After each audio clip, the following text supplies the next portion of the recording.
So we've got quite the collection here, as you guys can see from the stacks of games on this table. Some of you guys may remember that my previous largest collection purchase ended up coming out to around $6,000, but Dan's goal here is to potentially beat that record. So I drove out here to Fort Wayne, Indiana to check out this collection, and I don't know if we're going to get there or not. There's a lot of solid games in these stacks, and you guys' guess is as good as mine whether we'll get there. So let's dive into it, start making some offers, and see how much we can come away with.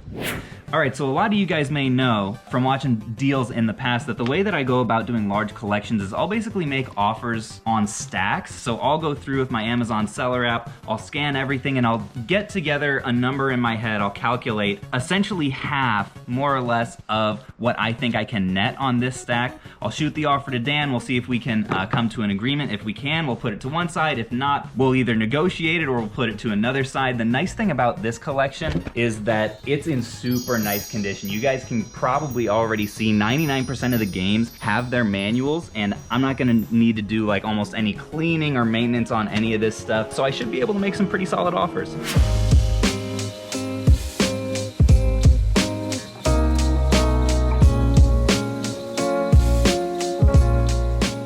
All right, so stack number one just tallied up. How is $70 on that? You want to take a look at some of the titles? The best one that I found was the Zoids was okay, but actually weirdly enough, SmackDown vs. Raw 08 is, at least on Amazon, doing pretty well. Is that in the range you were thinking? Yeah, I'll do it. Great.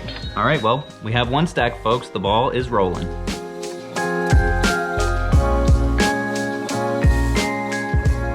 The Bible game. Yeah. Did you ever play this? I actually played this as a kid. No. I played this with my siblings. At the time, I thought it was kind of fun. Yeah.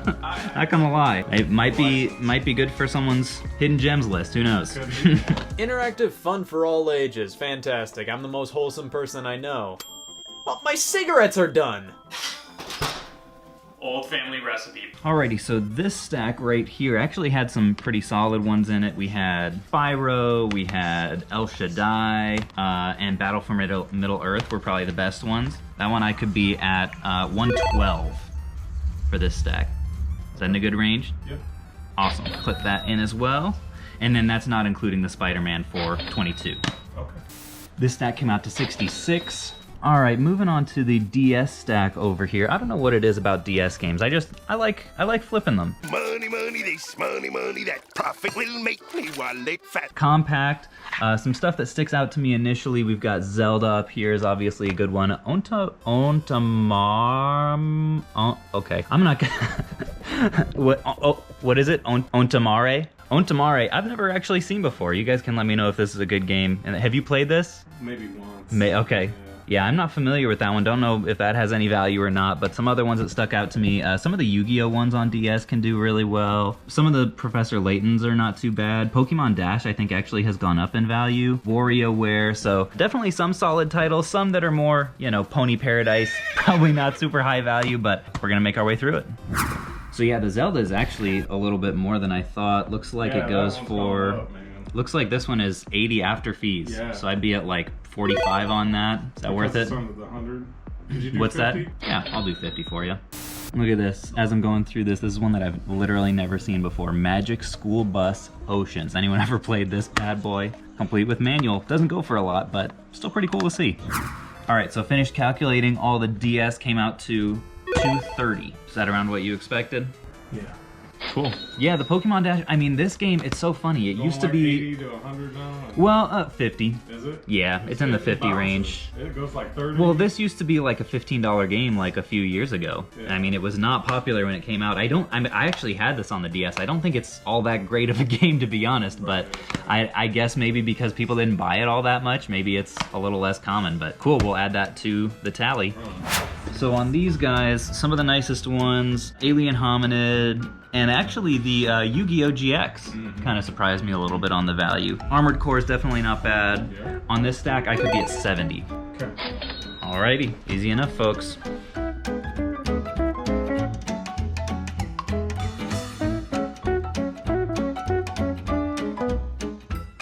Alright, so now we're getting into some of the really cool stuff. I mean, it's all been cool, but we've got a little stack here of complete SNES games. Urban Strike Liberty or Death, which I don't think I've ever actually flipped before, let alone complete. That's a cool one. What's the story on this? Do you remember? I had gotten it from Mega Replay, and Uh-huh.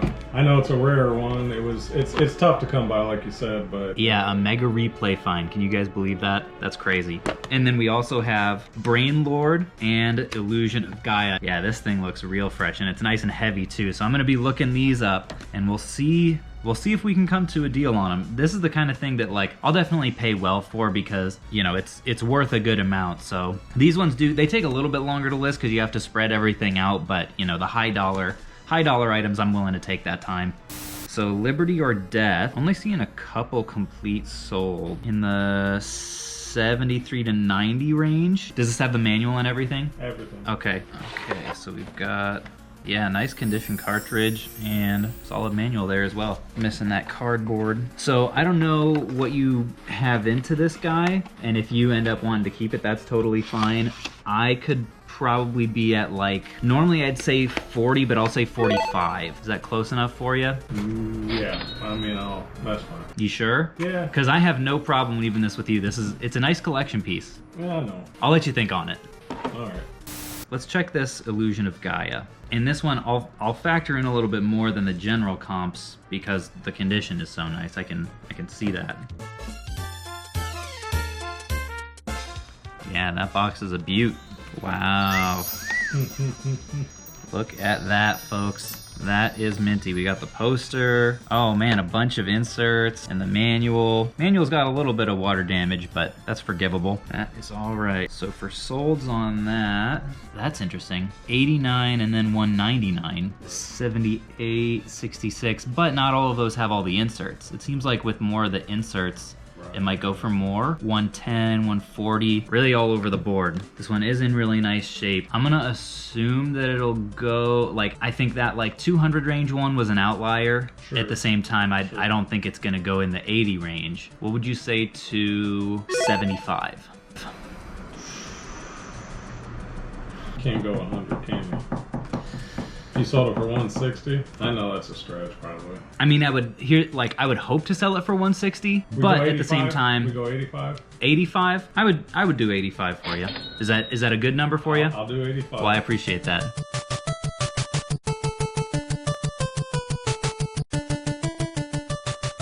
So I'm looking now at the Brain Lord. This guy seems like it's going in the, like, looks like 90 to 100 range, except one went for over 100 that was in really nice shape, and this one is in really nice shape. Did you open that one?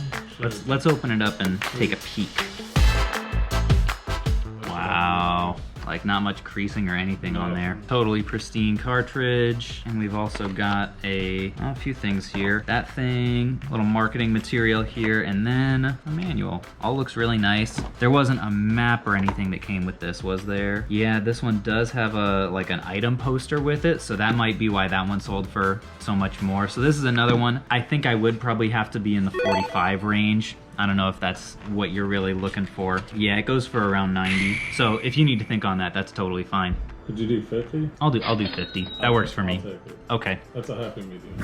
All right, folks, so far we've got about 3 solid bins worth of games. Got a whole bunch of PlayStation stuff in here, and then over here is some of the higher dollar stuff that we're not wanting to get crushed. Got a nice sealed Cross Edge, those 2 SNES games we talked about earlier, and some sealed PS3. The total so far is $1,982, which is pretty solid for just 3 bins. But over here on the table, we've got a solid stack of some of the highest dollar games over here that we have yet to go through. And then apparently there's even like a collection room somewhere else in the house that we may get to peek at a little bit later. If you guys are lucky, we'll see. Hit the like button and maybe we'll get to take a look. So just to give you guys a little sneak peek into what is in the high dollar section, we've got like Vagrant Story complete, we've got Def Jam Fight for New York on the PS2, got a couple copies of Shadows of the Damned, Painkiller on PS3, that's a big one, Time and Eternity, we've got a sealed 999, whole stack of Resident Evil games on the PS1. I mean, this is definitely where the value is starting to ramp up, so we'll see what we end up coming to on this stack. All right, so after a whole bunch of calculations that you guys didn't have to sit through. We've got, I think, so this stack right here was like $530, and then this stuff, I can't remember. It was probably like in the 300 or so range. So definitely paying up for the higher dollar stuff, but you guys know that's just kind of, that's how it goes around here. So I think that brings our total to in the like 2,500 to 3,000 neighborhood. So we're definitely getting up there. All right, folks, so Dan has welcomed us into his game room. Wow, all kinds of, I love those t-shirts. Those are awesome. And just more shelves and shelves. And also I love these collector's editions up here. Dang, but some of the craziest stuff is in the closet.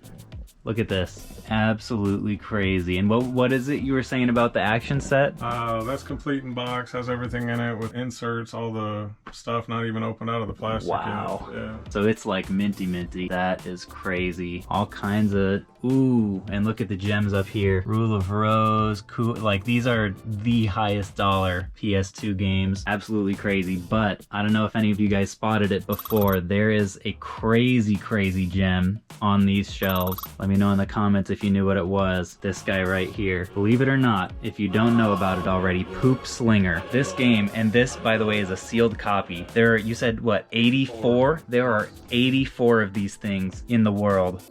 Poop again! And this one is sealed. The last one sold on eBay went for $6,200. I mean, this is a thing to behold. I can't even believe that I'm coming into contact with one right now. I've seen it in like a few people's like game room collection tours and like video game documentaries, things like that, but like this is crazy.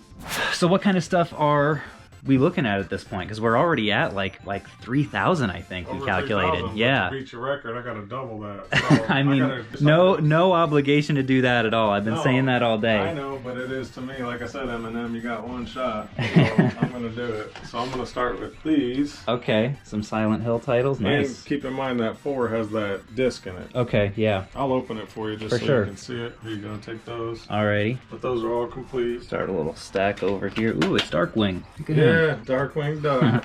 All right, folks, so little update from the lovely game room. About an hour later or so, we have this nice stack of mostly like higher dollar stuff. We've got Bleach, Professor Layton, we got Dragon Quest, a few copies of Trinity on the PS3. Sealed Mortal Kombat collection is pretty nice. Also a couple sealed ones back there, Raw Danger and Bloodstained Curse of the Moon. We've got X-Files, a few Fatal Frames, as well as the Metal Gear Solid 3 collection. Nice little stack of PS2 stuff over here. Okage, Radiata, Odin Sphere, Half-Life, Time Splitters, all kinds of good stuff. And then some other horror, and this cool sealed 3DS.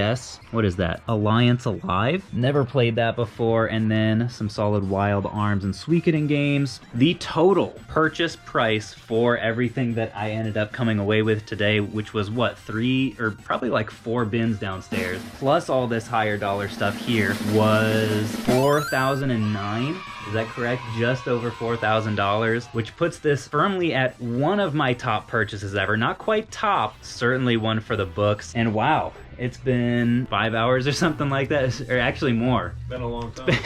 But it's been a lot of fun. We were just talking about how like it's just so fun to get to go through games and sell stuff. And we got to the point with some of this higher dollar stuff that it's like, and I don't blame Dan at all for this, that it's like if you can just list it yourself on eBay, how much of a cut do you really want to take selling it to someone, and you know, saving yourself the time, but also as you get into the higher dollar games, that cost becomes a little bit higher. So we stuck a little bit more with kind of the somewhat more mid-range games rather than the super high dollar ones. So yeah, folks, I think this might end up being a little bit of a shorter video. I'm honestly not sure how it's going to turn out after edits and everything. But thank you guys so much for coming along for the ride. Thank you, Dan, so much for making this all possible. It's been a huge blast for me. If any of you guys at home have collections as well that you are looking to sell similar to these, or maybe not similar, feel free to reach out at my email or Instagram. Those are in the description. Thank you guys so much for watching, and until next time, we will catch you guys on the flip. So Al the algorithm thinks that you're most likely to enjoy this video next, and honestly, I kind of think he's right.